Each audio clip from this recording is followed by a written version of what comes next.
I've just completed my second 10-day silent vipassana meditation retreat. I genuinely did get to a place, just for a few minutes, but I did get to a place where I felt totally at peace with who I am. And I found that on the inside. I found that inside me. And so I want to share with you the process leading up to that, what the meditation entails, and also kind of the effects immediately after the course.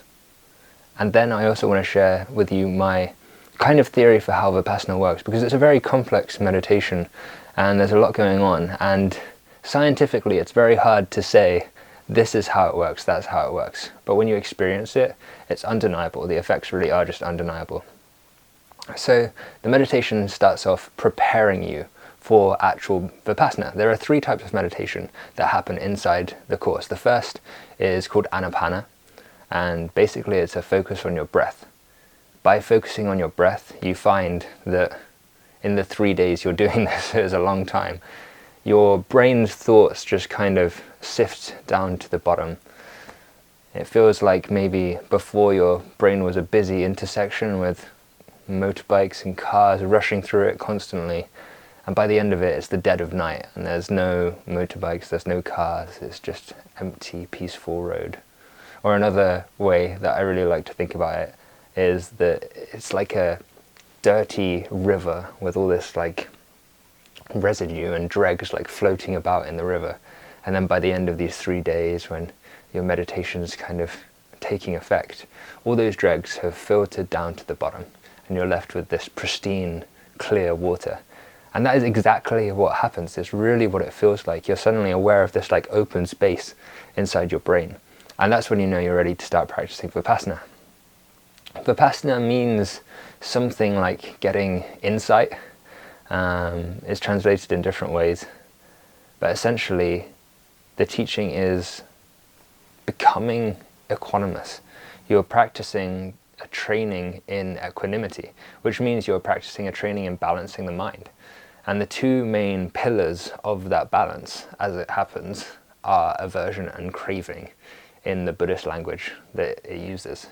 To translate that into something more understandable, we might say something like wanting something or not wanting something to happen. So aversion, not wanting something to happen, and craving for that, wanting that thing to happen.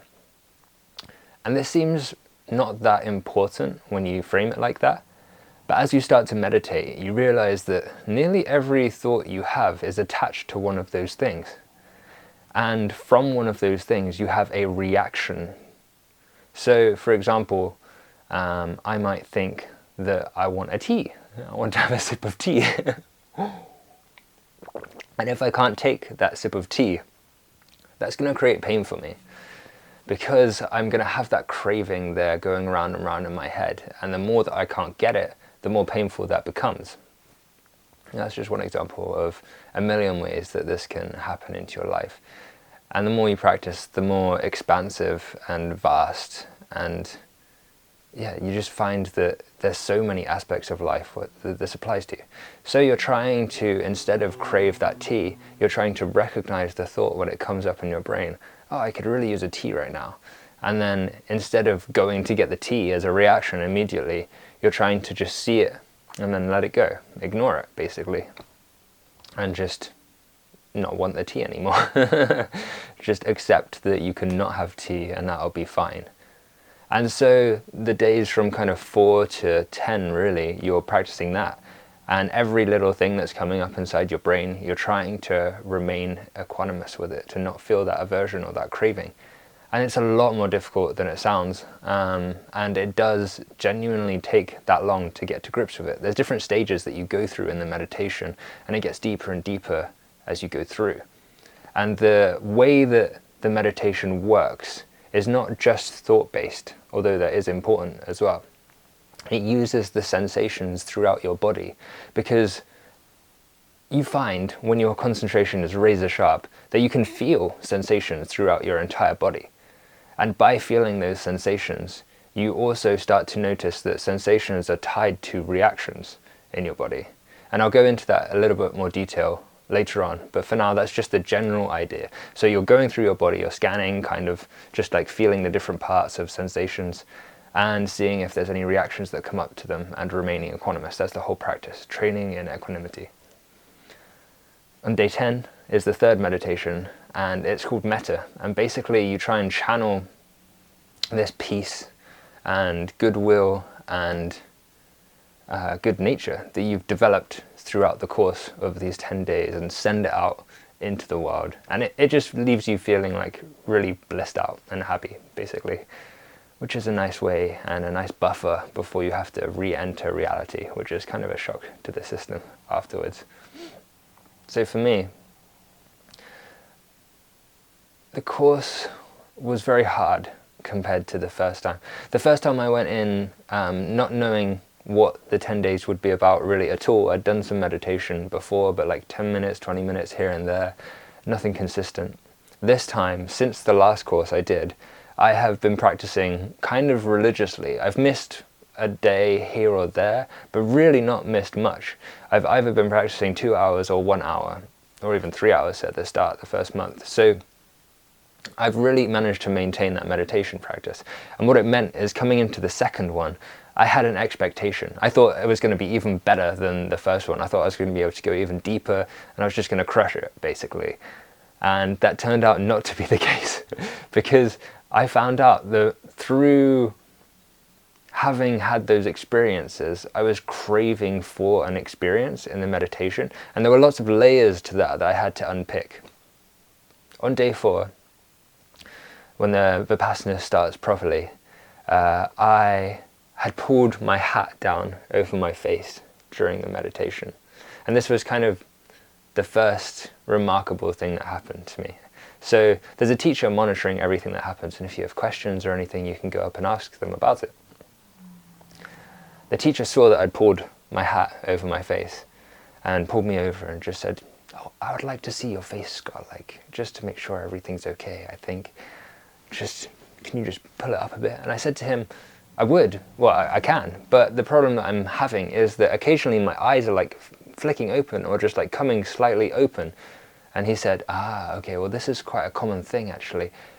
Go back to your meditation, and when you do, see if your eyes are following your body as you're like looking and searching for the sensations in your body. So I did that. I went back to the meditation, and I found it so hard to tell if my eyes were moving. So that night I was trying all sorts of things to work out if my eyes were moving. I like put my finger on my eye and then moved my eye to see if I could feel it. Can't really tell. I looked in the mirror and tried to like meditate in the mirror, but my vision just got kind of like hazy and fuzzy, and I just couldn't tell. So that was kind of annoying, and I went to sleep feeling a bit dejected, like, have I just found out something about my meditation practice that is going to make it really hard to go deep on these 10 days that I've like set aside to go into this practice for? But in the morning, I sat down with an open, calm mind and just noticed something. I noticed that even if my eyes weren't moving, I had this sensation, like muscles pulling up in this area. And as I went in and like had a look around my eyes, I realized that all the muscles around my eyes were really tight and strained. And just by looking carefully, patiently, and going around by an hour or a couple of hours, I managed to relax all these muscles around my eye. And what I had found is that my eyes weren't flicking open because I was moving them around. They were flicking open as a sort of like spasm, like muscle twitch, because they were overstrained. And after doing this, I was very aware of it for the rest of the time.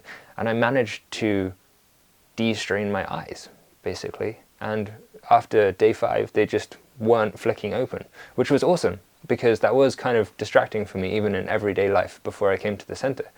So that was the first cool thing to find, that I could relax the muscles around my eyes with my mind and de-strain my eyes. That was pretty cool.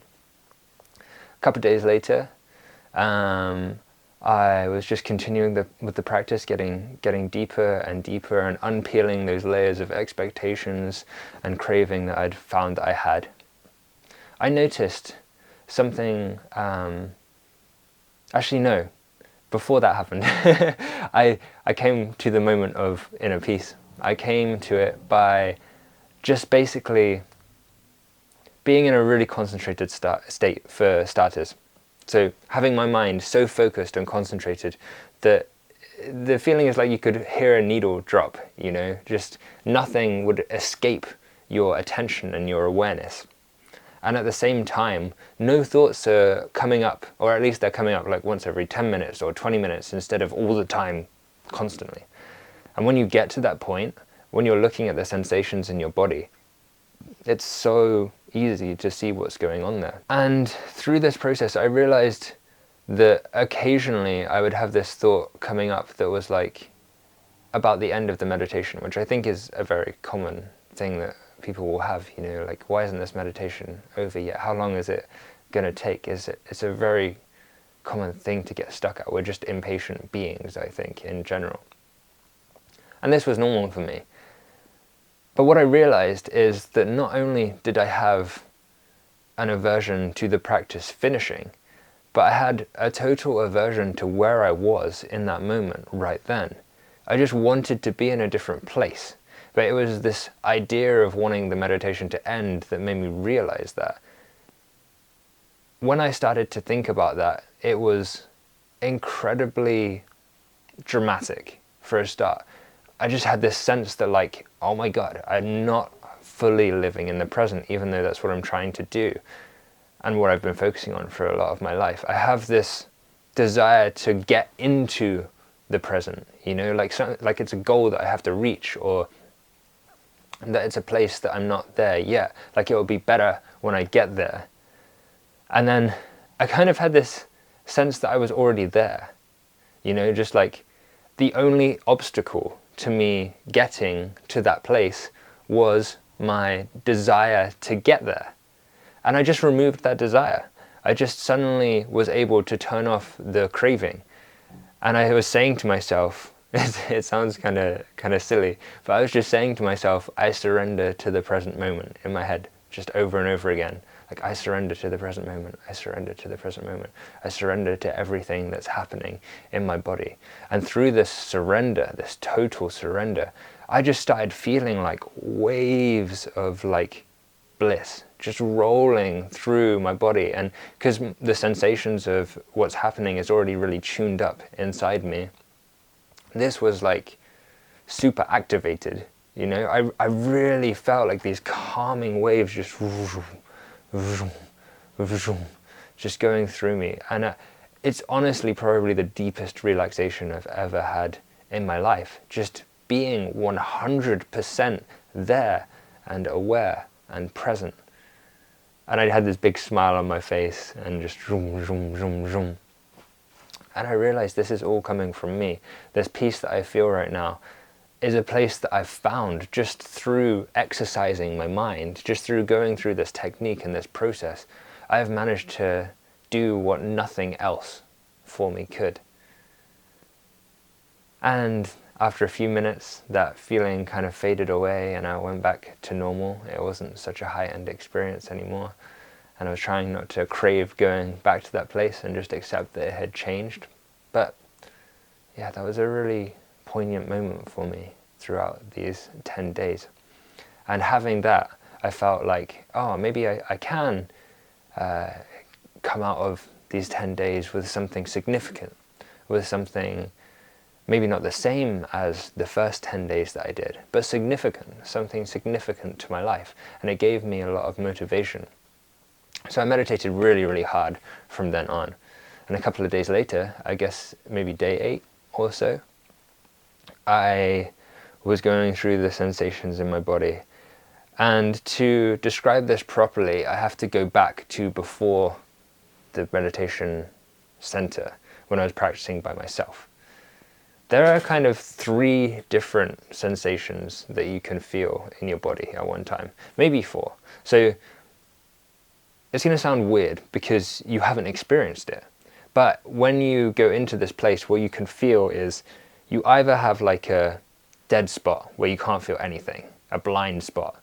You try and feel a sensation in part of your body. It can be your toe, it can be your head, it can be your nose. and you just can't see what's there. You can't feel anything. So that's the first type of thing you'll find. The second type of thing you'll find is a really blocky, like locked, blocky sensation. You can't really see what's going on there. You might try and feel your hand, and all you can feel is this like kind of immovable object, not object, but like feeling inside. And I said there's kind of four because sometimes that can be quite small. You can feel like the tip of your fingertip is really blocky, but sometimes you can't feel that. Sometimes your brain is not focused enough, or you're not at balance enough in your mind, and you need to have the concentration to really feel these things. And maybe instead of feeling that blocky area, all you can feel is your hand, and your whole hand is like blocky. And then the last sensation that you can kind of feel is, they call it a subtle sensation, and it's really hard to describe unless you've felt it before, but there's something going on there underneath, and it's really pleasant, it's really nice. Some people describe it as like waves of energy or vibrations, or I don't know, like it's just there and it feels good, and when you're meditating you have to try and not enjoy feeling it, because it does make you averse to the blocky sensations that you feel. And this is why the training is so effective. But I described this because before I went into the meditation center, I was meditating by myself, and I realized I'd been getting the biggest part of the meditation completely wrong. I don't know when it happened, because I was doing it right for a few months, but at some point I started to forget the importance of this equanimity and the craving and aversion inside. And I had developed this like big blocky patch around my stomach, sometimes on my back, and it made me kind of worried. I thought something was wrong, and I was trying to figure out what was wrong, and I was trying to get to the bottom of it. I was trying to focus on this area and kind of turn these blocky sensations into subtle sensations, which is something you should not do, because as soon as you try and do that, you're craving for something which you don't have. And as hopefully my story with this inner peace that I experienced and surrender that I experienced gives as an example, the only way that you can get to a place of peace is to accept what's going on in your body, not to try and change what's happening. That just creates further pain. And this became really, really obvious to me towards like day 7 and 8. I realized that by trying to change what was happening there, I was creating further blocky sensations. And this was actually mirrored in what I was feeling in my body. I felt discomfort in my stomach. I had a feeling of tightness, and this was all making me like want to get rid of that even more.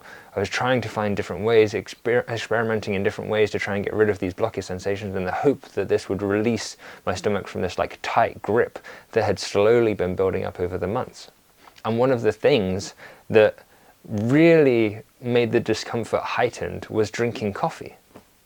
I didn't know why, but whenever I drank coffee, sometimes it would be fine. Absolutely nothing would happen. And sometimes when I drank coffee, I would get this horrible, like not cramping, but just like tightening of my stomach. And it would feel really nasty. It would be painful. It would be discomforting. And so realizing this on day 8 and seeing a pattern of thought coming up about this place in my body, I started to try and just really accept whatever was happening here in my stomach. And instead of trying to want it to disappear, I started saying to myself, you can feel like this for 1,000 years. I can have this horrible, discomforting feeling in my stomach for the rest of my life, and I don't care. And as soon as I like started to change what I was thinking to this mode of thinking, it started subsiding. And this is like really big for me because it had been building up for months. It had been getting worse and worse and worse for months. And suddenly I could see this subsiding just by accepting what was there. And the next day I had a coffee at the meditation center. And instead of, so coffee, as crazy as it is, right? Because you crave coffee, you want a coffee. It's nice just to sit down and sip it and like look at the view or like talk to the person you're with.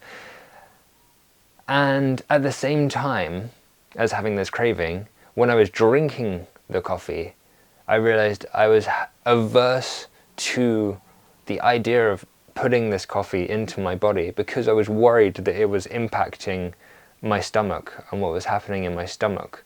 I'd created sort of a link between the two, and that meant that whenever I was holding the coffee to my mouth, a thought would come up that said, you shouldn't really be doing this. Or a thought would come up that said like, maybe it will be okay, but maybe it won't be okay. And then that would create sensations inside my body. And through that process, again and again and again and again, this had got stronger and stronger. So sitting down in the meditation center and sipping my coffee, I was able to see this thought really clearly. And I was able to just not react to it.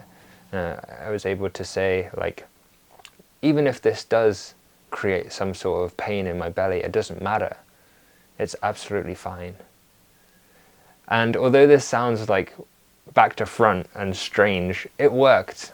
And I've been having coffee since I've been outside of the center now with no problems at all. The blocky sensations and tightness in my stomach has completely disappeared just through this process of acceptance and surrender. It's kind of magical for me. And is that about it? I had some more other great realizations throughout the course, but I mean, you probably get the idea. After the course was ended, I started trying to bring all of this into my life. Found it a little bit difficult. This was a few days ago now. Not that long, it's not been a week since I finished the center. I found that my practice has improved because I've got a much deeper understanding of everything that is happening. And I also found this desire to fix all these nagging little problems in my life. Stupid little things, like for example, when we came back to the UK recently, I haven't activated my bank card yet. And there were a couple of times where I got to parking meter, for example, parking the car, and I couldn't pay by contactless because you have to put it into the ATM first and activate it, and only then can you use contactless. And I hadn't been to an ATM because I've got cash. So I hadn't been doing that thing, even though it's really simple. But as soon as we got out of the center, we went to a petrol station and I just walked over. There were no more barriers in my mind. I just walked over and activated my card. It didn't seem like a big deal anymore, or a stress, or something that I had to do and was nagging in the back of my mind. I just went and did it. And there were lots of things like that I just lined up and boom, boom, boom, boom, boom, boom. One after one, just completed them really quickly, really easily, which was great. So, hopefully you can see there's many different applications for this in everyday life. And the interesting thing is everyone has their own individual story in the meditation. My story is very much part of my experience outside of the center and my everyday life, and the thoughts that were going around in my head and the things I was struggling with, even though they seem simple and small, like the coffee thing. It was something I was struggling with. I didn't want to not drink coffee, so I ended up keeping drinking coffee, and that was making me feel worse. And that's not a problem for me now. That problem is erased from my life, which is amazing that 10 days can do that. There are a couple of cool things that happened that I'll just talk about really quickly with other people in the course. One of them was there's this guy in Ghana. He was a guy from Ghana. He was about 60 years old. And he came to the course, and Ella's just come in. I guess she needs to reset the camera. Thanks, Ella. So there was this guy from Ghana, around 60 years old, and through the process of going to this course and having his thoughts settle down, he had discovered that he wanted to go back to Ghana after living in the UK for 40 years and spend the rest of his life in Ghana. What an amazing thing to get from the course, to finally have that clarity of mind, to be able to make such a big decision. He had lots of friends in the UK, some family still in Ghana. But yeah, after 40 years to make that big move, that's amazing. Another guy, he had a mustache like this and shaved head. But the only hair on his head really was this really fancy mustache. It looked really cool. And on the last day, I noticed, the mustache has disappeared. And I said to him, has the meditation purified the mustache from your face? And he laughed and said, no, but layers and layers and layers of thought were contained inside this mustache. And he didn't go into details because he said it was very personal and he needs to speak to a friend privately about it.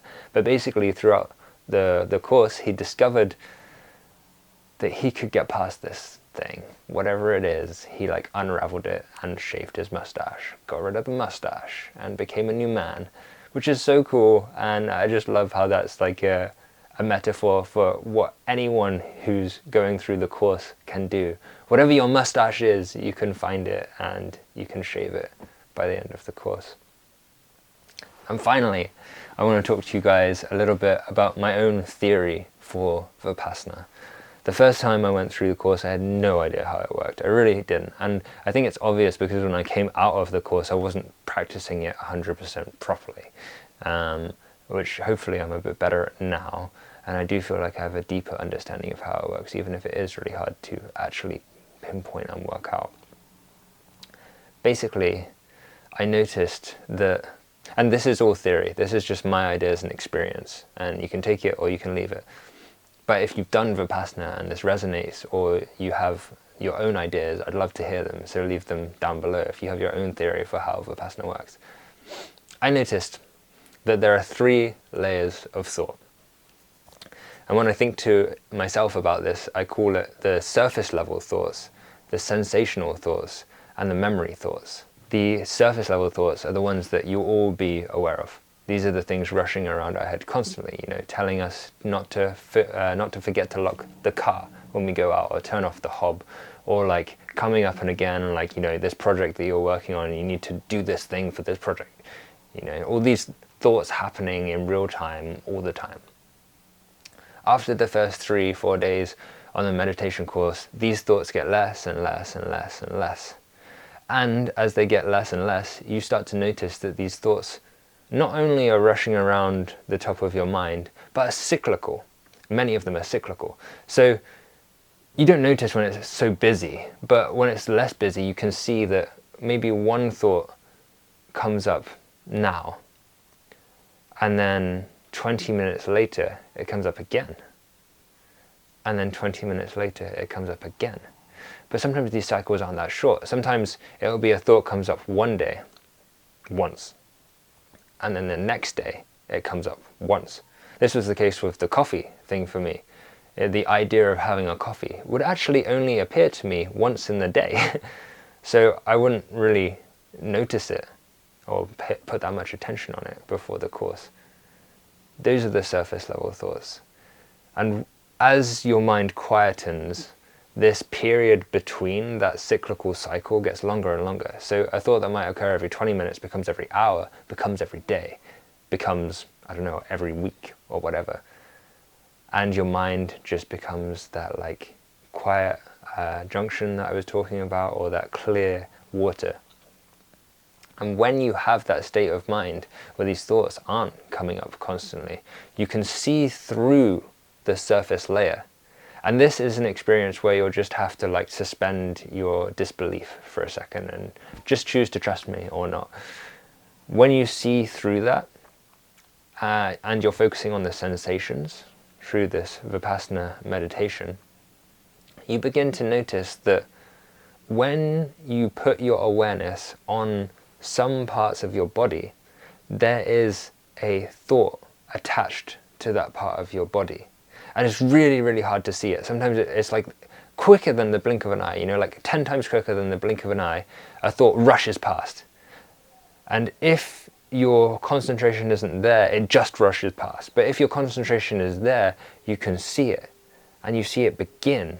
And when you see it begin, you can remain equanimous to it, which means you can stop its power. And you realize its power is having an effect on the sensation in your body. And that thought would be there happening whether I was able to be aware of the sensation or not. It's not always a logical connection between those two thoughts. And unless you are realizing it, it's happening without your awareness anyway, and it's creating some sort of bubbling or, effect in your body elsewhere, depending on who you are and what you're going through. And that is the sensational second layer. So there's like a layer of thoughts attached to your sensations, essentially. And below that, which I experienced more on my first course, is a layer of thoughts that are only triggered when your mind is so blank that one thing has to come up to the surface to fill that blankness. And if you think about it, you can only think of one thought at a time. You can't think of two thoughts simultaneously. And when you've got all this rushing thought going around in your head, it has no room, there is no room for the things that you've buried down inside you. And the trauma that I had previously buried down inside me was occasionally bubbling to the surface and causing me problems with anxiety. But in the meditation center, I created enough space in my mind that it was not just bubbling, it just fully came out of the water to the surface and just occupied my entire consciousness, and I had to face it. But these things are there. They're always there, like bubbling underneath the surface in this third layer beyond your conscious or even the unconscious sensational layer. So there's this kind of process where like things can go up and up to the top layer of your thoughts. And when things are at that top layer, you're able to choose how to react to them. You're able to readjust your thinking, and you're able to retrain your equanimity so that you're not reacting unconsciously in your everyday life. And yeah, there's probably some holes you can pick in that theory, but it really works for me, and I've seen each of those layers, and I've seen the mind working at each of those layers now, and I'm pretty confident that something similar is happening to us all the time. There's thoughts going on beyond our awareness and creating negative feelings that are attached to parts of our body. And you see this in so many different things in life. You know, like when you get stressed, you might often find that your back hurts, for example. That's a really common thing. Misty's in. But basically that's it. That's my experience of vipassana, and I hope you've enjoyed it. I hope you've been able to get something out of it, and if you're considering doing vipassana yourself, I hope that it gives you an idea of what you might be expecting if you do. May you, through this process and in your everyday life, continue to be happier and happier every day. May you find your own inner peace inside you. May you be free of the suffering that our body can create for us. Until next time.